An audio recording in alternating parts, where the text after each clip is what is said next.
saya sih orang Batak itu jujur, berani, bekerja keras. Yang bagusnya memang kalau orang Batak itu memang orangnya ulet, gigih, tahan banting lah, bisa menderita, berjuang sampai akhirnya berhasil. Di antara sekian banyaknya suku-suku yang ada di Indonesia, Batak menjadi salah satu suku yang orangnya tersebar merata ke berbagai pelosok daerah di Indonesia. Ternyata bukan tanpa alasan, sang leluhur Bataklah yang menganjurkan keturunannya menyebar ke berbagai tempat. Namun ternyata tidak semua orang Batak tahu dari mana asal muasalnya mereka sendiri.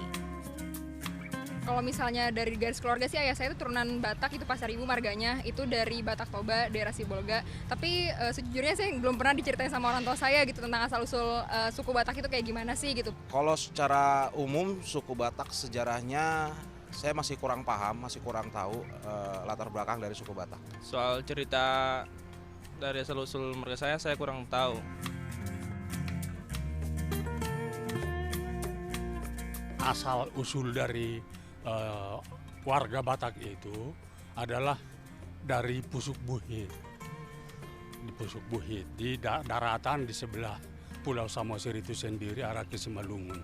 Dan dari situ menyebar semua warga orang-orang Batak dengan seluruh keturunannya sampai ke semua penjuru lah. Pisuk Buhit yang saya tahu, yang saya pernah ke sana, Pisuk Buhit adalah daerah dataran tinggi yang dingin. Kemudian di sana kalau menurut orang-orang Batak khususnya masih dilatar belakangi dengan mistik. Kebanyakan di sana orang-orang seringkali diceritakan ngambil ilmu semacam itu gitu.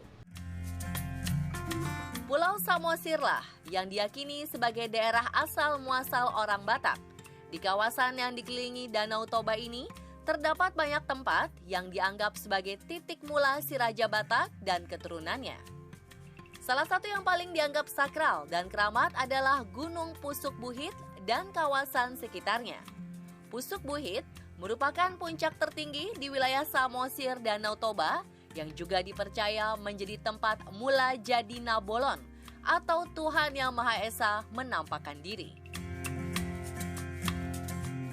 Tim On The Spot ditemani oleh pemangku adat leluhur suku Batak melakukan penelusuran tentang bagaimana asal-muasal suku Batak, termasuk melihat tempat lahirnya keturunan pertama orang Batak, naik ke puncak Gunung Pusuk Buhit yang sangat keramat, hingga ke desa Sijambur dan menyaksikan langsung sebuah upacara sakral untuk menghormati para leluhur.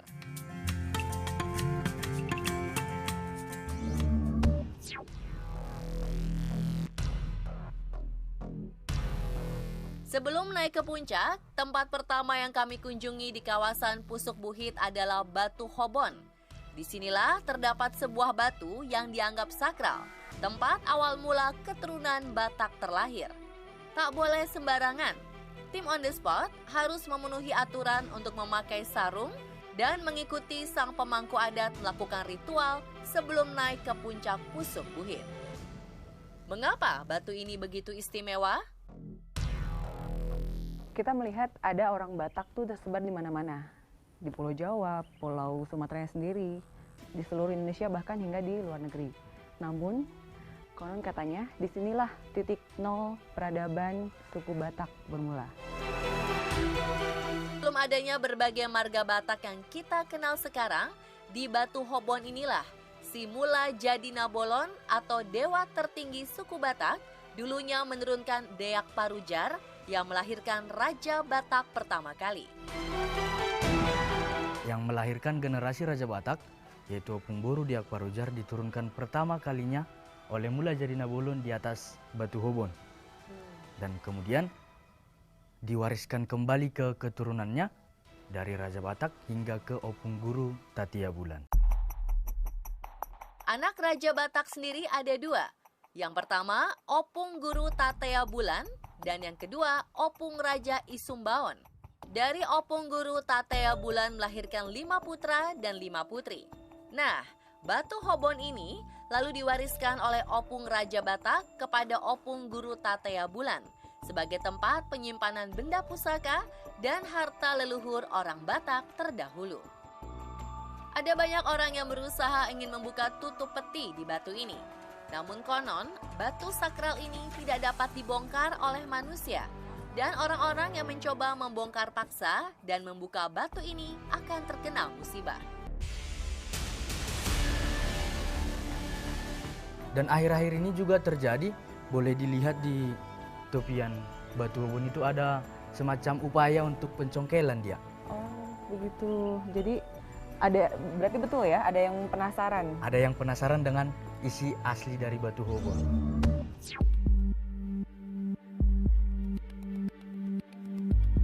Selain Batu Hobon, sebelum naik ke puncak Pusuk Buhit, kita juga akan melihat sebuah tempat bernama Parsaktian Tatea Bulan.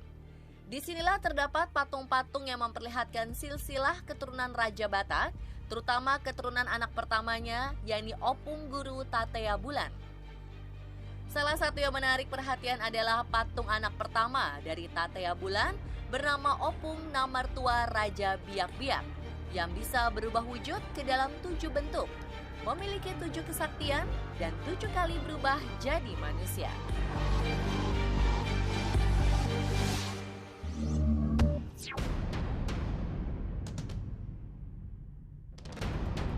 Dari tempat Parsaktian Tatea Bulan, tim On The Spot masih bisa naik ke puncak dengan menggunakan mobil. Hingga akhirnya kami pun berhenti di titik di mana mobil sudah tak bisa lewat dan harus trekking dengan berjalan kaki.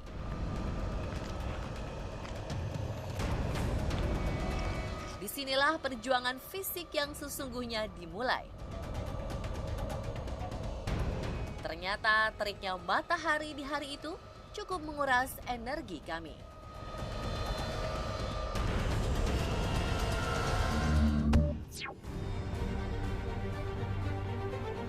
Setelah berjalan dan mendaki sekitar 5 jam, akhirnya kami tiba di salah satu titik menuju tempat keramat di Gunung Pusuk Buhit.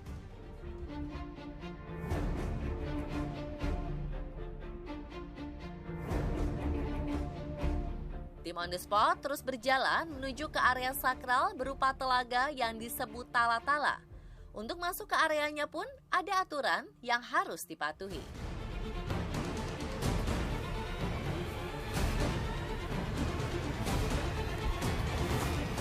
Maaf Pak, untuk alas kakinya tolong dibuka. Oh, alas kakinya buka dulu ya? Iya. Oh iya, ini ada tulisannya mohon sandal dibuka.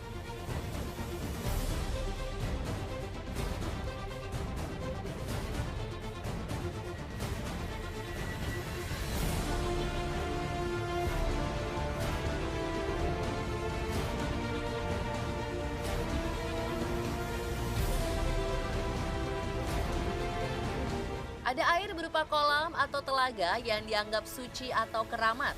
Bahkan airnya dipercaya ampuh untuk mengobati penyakit. Namun sayang, saat tim On The Spot tiba di sana, kondisi air di telaga sedang surut. Padahal kondisi ini sangat jarang terjadi.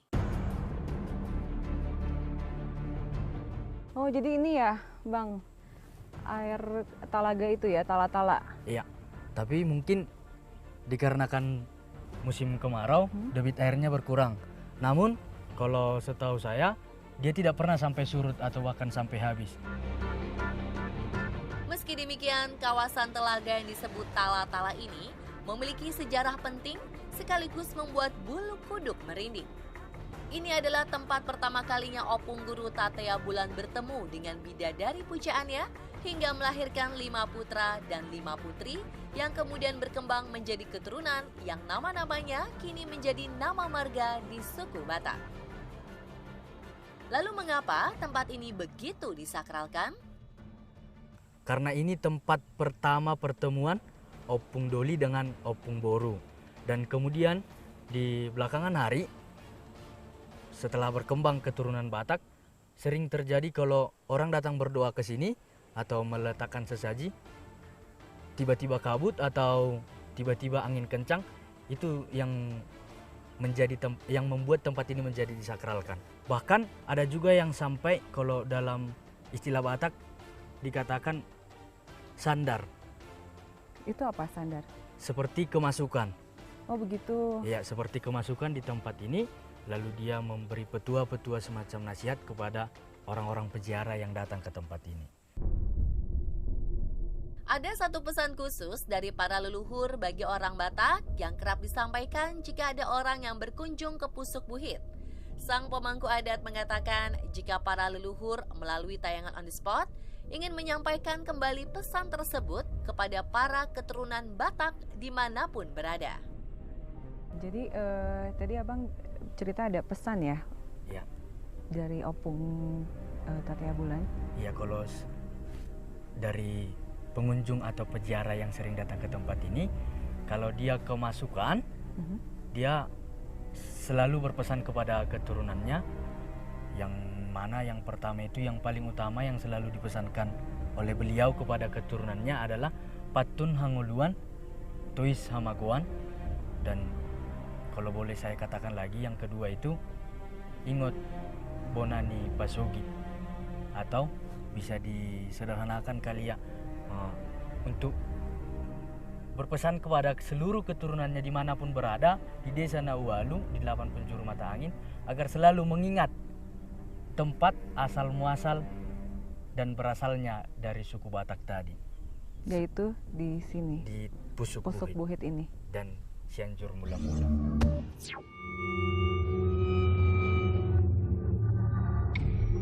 Tak jauh dari Telaga Tala-Tala ada sebuah batu besar yang ternyata dulunya merupakan tempat rapat dan bermusyawarah para keluarga keturunan si Raja Batak.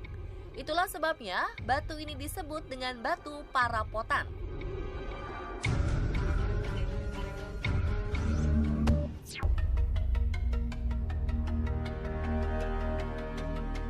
Perjalanan terus berlanjut. Ternyata kami menemukan sebuah batu yang disebut batu 8 penjuru mata angin. Batu inilah yang menjadi salah satu bukti jika Raja Batak dahulu menitahkan para keturunannya untuk menyebar ke berbagai tempat di belahan pulau di Indonesia hingga ke luar negeri. Jika dilihat dari depan, batu ini tak menunjukkan keistimewaannya, tapi petunjuk itu akan terlihat dari atas.